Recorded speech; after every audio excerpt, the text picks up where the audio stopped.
Hi, I'm Bill. Welcome back to the Theater of Memory. It's a pleasure to have you here, even though you're not really here. You know, the whole point of the Theater of Memory is that we have the opportunity to put things into your hands so you can experience tactily as well as visually these objects d'art, these artifacts, and these geofacts. They're for your inspection, and if we were in the same room, you'd be doing that. But as it is, you're only seeing pixels. Pixels, I tell you.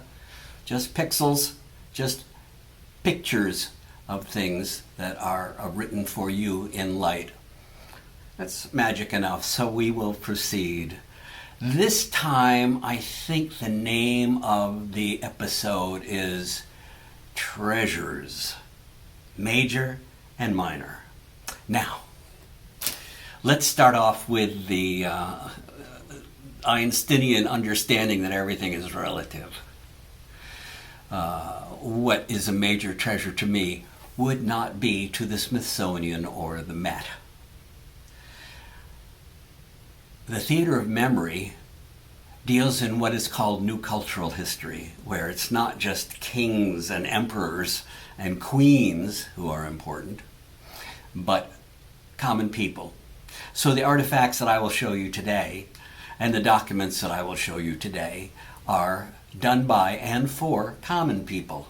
Still, I think they're pretty interesting. Still, I think they're treasures.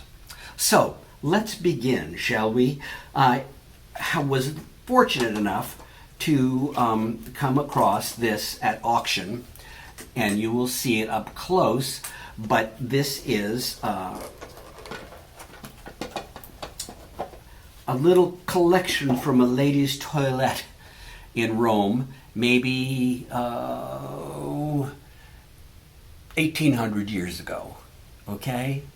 And so here we have a comb for her hair that is just pretty sweet, I think.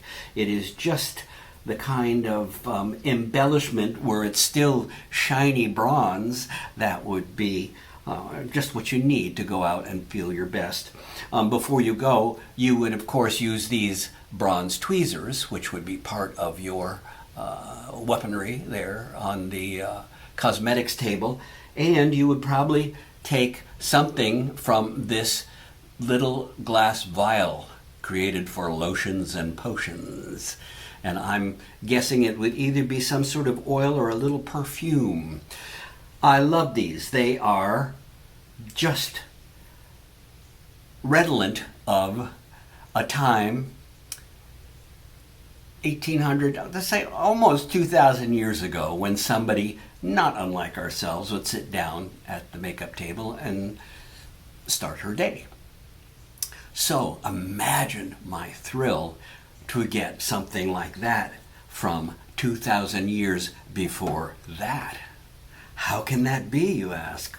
I'm glad you asked me, because there is a civilization, a group of people. The civilization is called Bactrian. The place is called Bactria, and it was where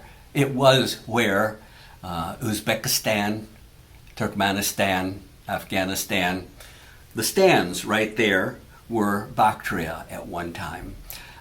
And between 2500 BCE and 1900 BCE were their golden years, golden centuries even, though they were still going by 200 in our calendar.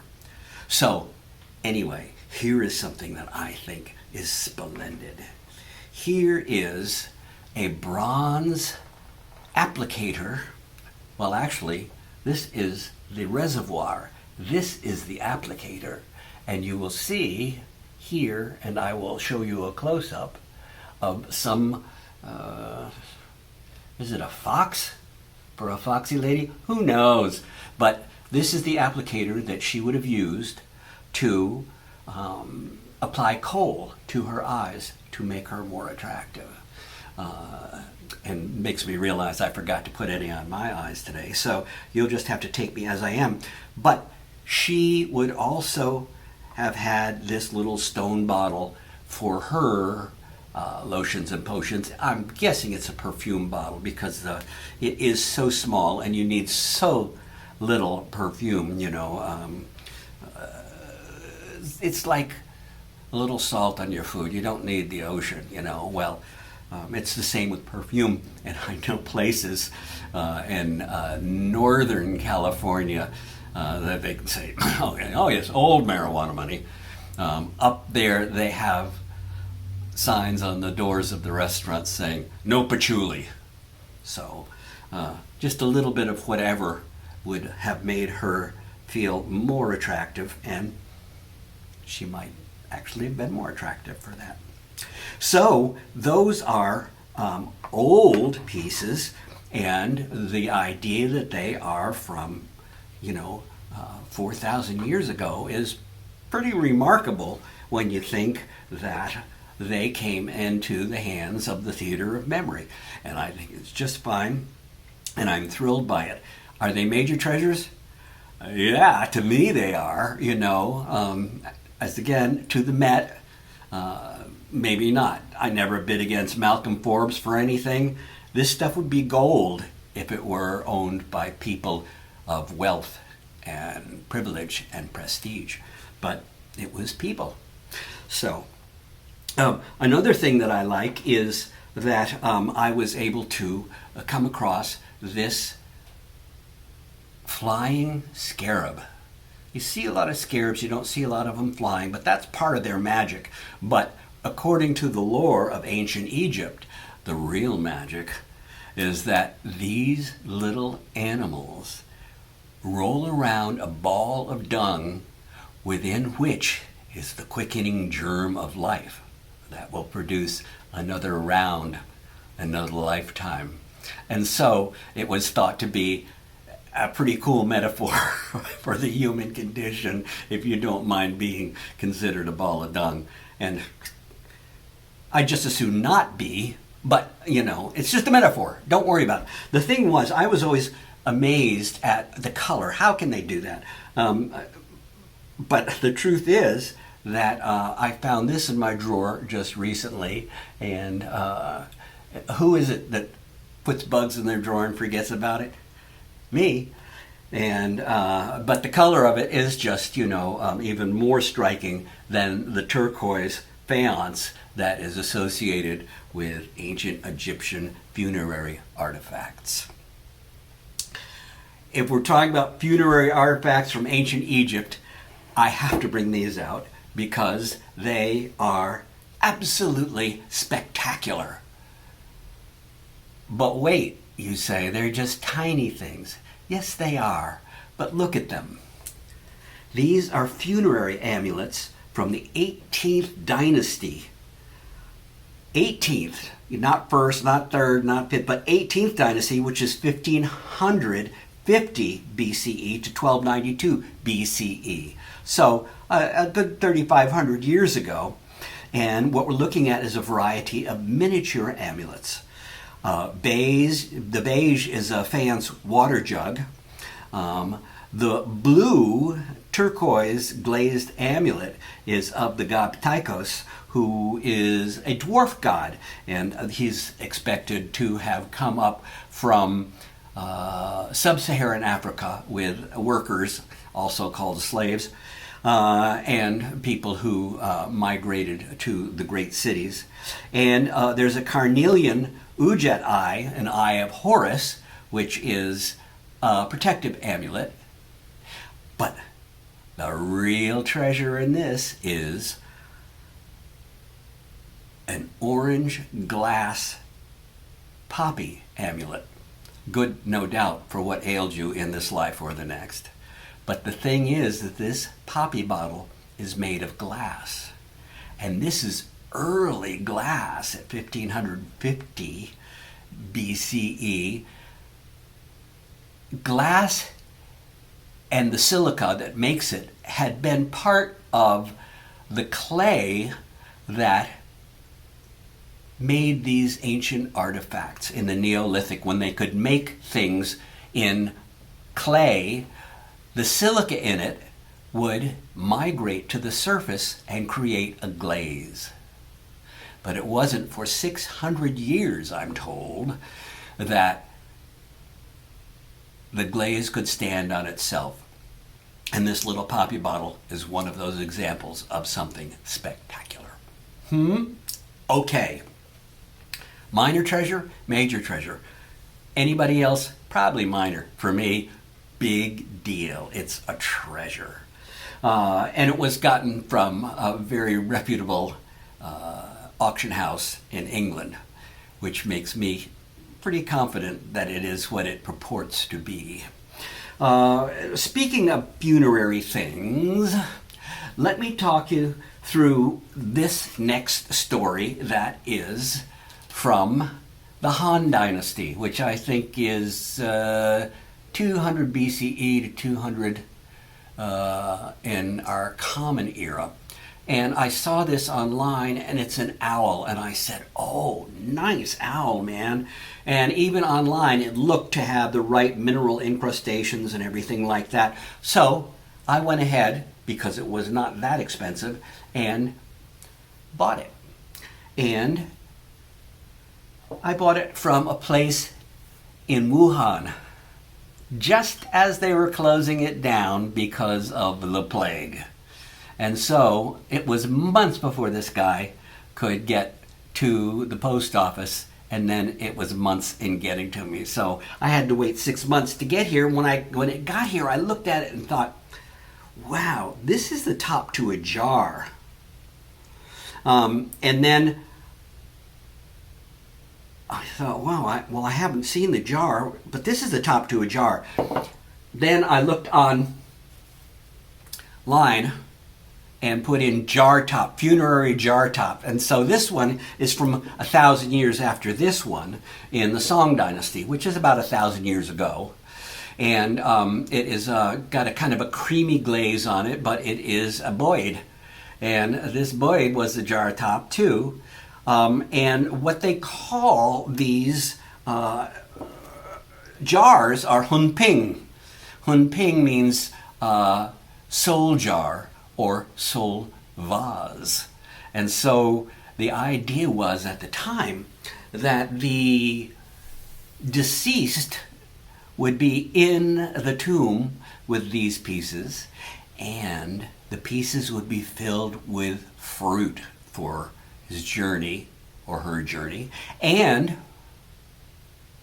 as the fruit went away, as organic things will, then the soul of the deceased would migrate into the hunping, into the soul jar or soul vase.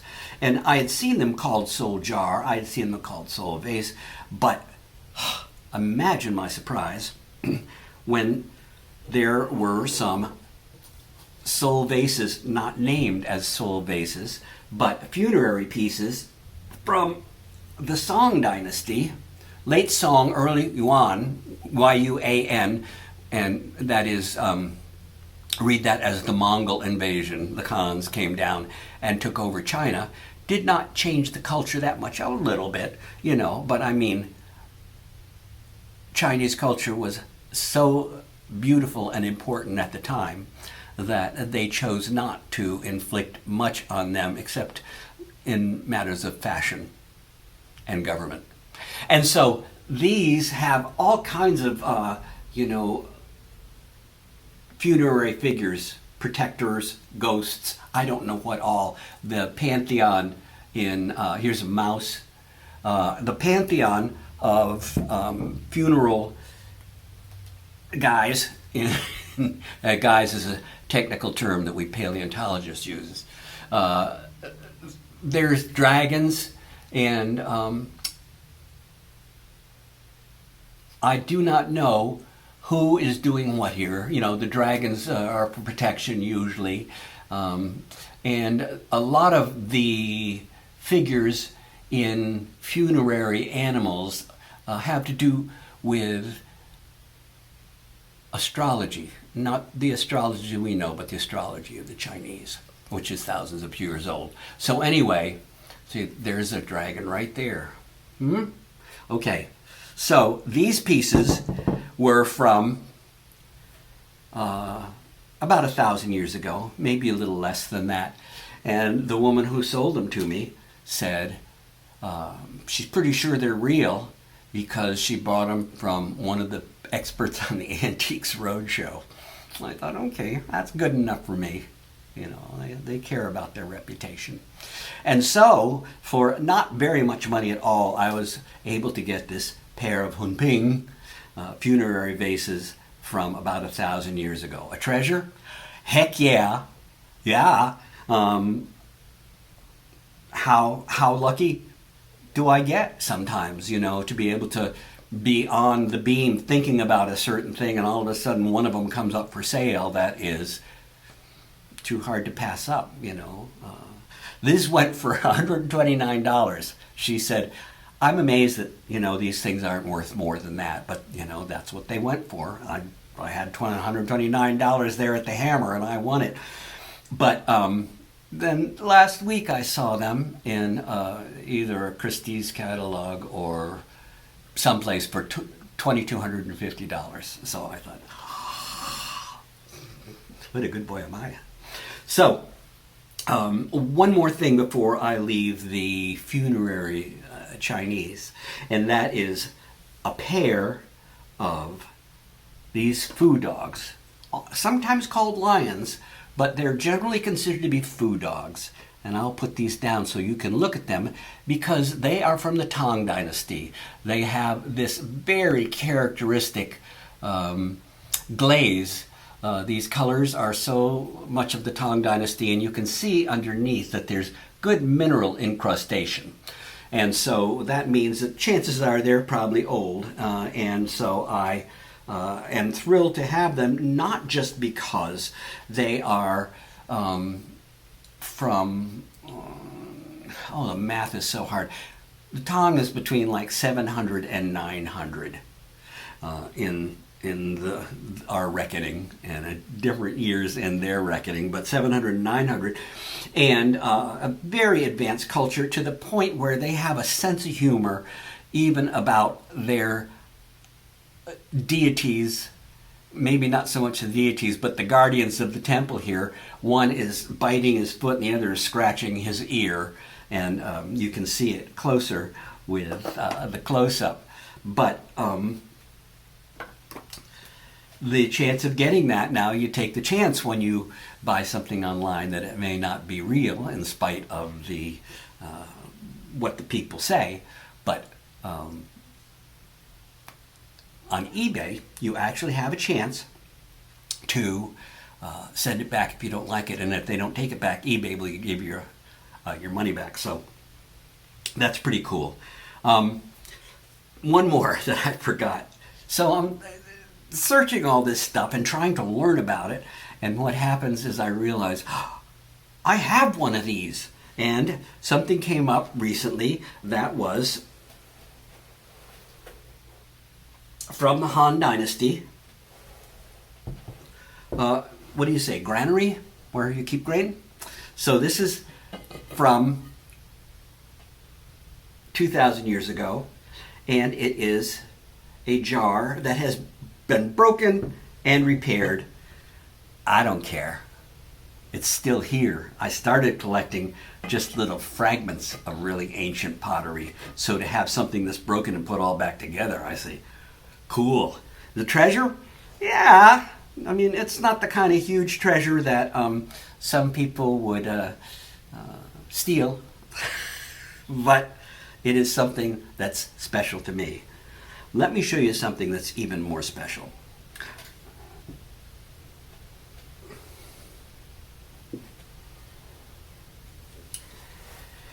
And that is this. This is from the Ukraine. It is a tiny little horseshoe. And, I mean, it's even got a nail in it still. And so it was used either in the Middle Ages or the era of Rome, because they were up in the Ukraine at that time, and they were in the Middle Ages, they had quite a civilization. And you know what? Even in between those two landmark civilizations of Middle Ages and Roman, there were people there living their lives too. So I can't tell you where this is from, when this is from. I can tell you where it's from, and it's from the Ukraine. But what makes this special is because I have the other end of the spectrum, and that is this. This is a horseshoe from a Clydesdale. And it was given to a friend of mine by Augie Busch, who was one of the very early people in the Anheuser-Busch dynasty. And it was in response to a piece that my friend Bill had done about Augie Busch's father, Gussie Busch, who was even earlier in the dynasty. And the book was Horses and Its Bosses. The guy was Bill Ballantyne, who was just a lovely guy and gave me this horseshoe that Augie Busch had given him so that I would have it in my museum.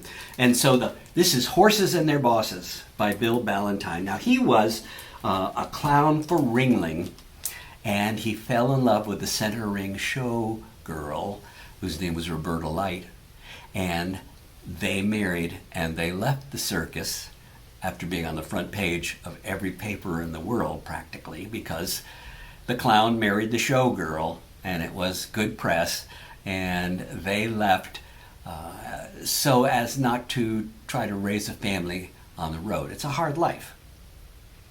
So Bill, having been to the Pittsburgh School of Design, drew what he knew and did articles lavishly illustrated for the Saturday Evening Post, Holiday Magazine, Fortune, Collier's, and he wrote about a half a dozen books, of which this is one. And I'm just, this treasure, I have no idea what the monetary value is, but for me, this is a treasure beyond price. It's true. And one other thing that he did for me was in this book, which is just absolutely charming, as is Wild Tigers and Tame Fleas, another one, Clown Alley, another one that he wrote about the circus, and so beautifully done, that he was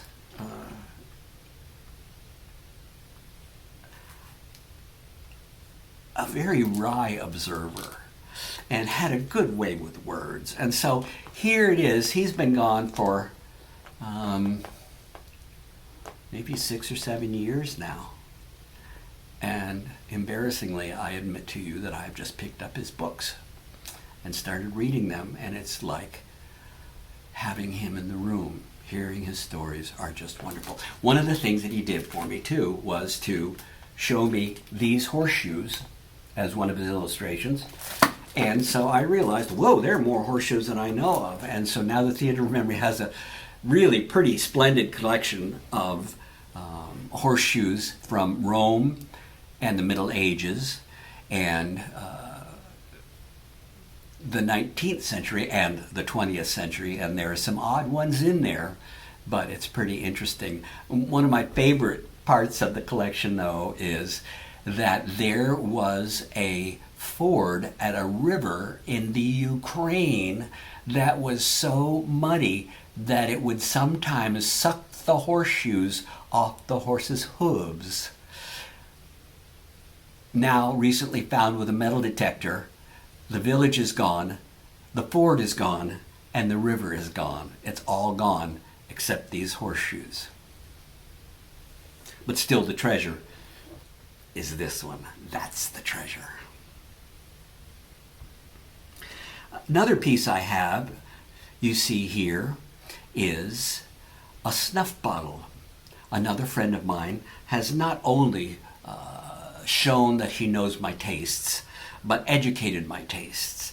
And so this snuff bottle was a gift recently carved from jade, and it could not be more spectacular if it was bigger than what it actually is. And this is a tiny thing, but carved of jade with such skill and care that it's an absolutely beautiful piece that goes with the other snuff bottles from the 19th and 20th century that are in the Theater of Memory collection. So how about that? Very cool, I say. You know, I do have more pieces that are precious to me than I can show you in one time. But let's move to documents. Here you see kind of a wet watercolor rendering of a monkey and her child. Here are orangutans, beautifully done, I think, in watercolor. And then this one is just so Jane Goodall, who's one of my heroes. And it's also in watercolor, but what makes these amazing is that they are only 2 inches by 3 inches. These pieces have been done in a very small format, and they are just delightful. It is a new phenomenon called ACEO, Art Card Editions and Originals, which is not to be confused with ATC, Art Trading Cards. There is an orthodoxy in both that escapes me. I don't care about it. I'm not trying to, please some orthodoxy. I just had the opportunity to collect some very interesting pieces. There's one of my heroes, Tony Bennett, one of the greats. Here's P.T. Barnum, who is known as being the one who says the noblest art is that of making others happy. And I'm down with that. I'm down with that, P.T.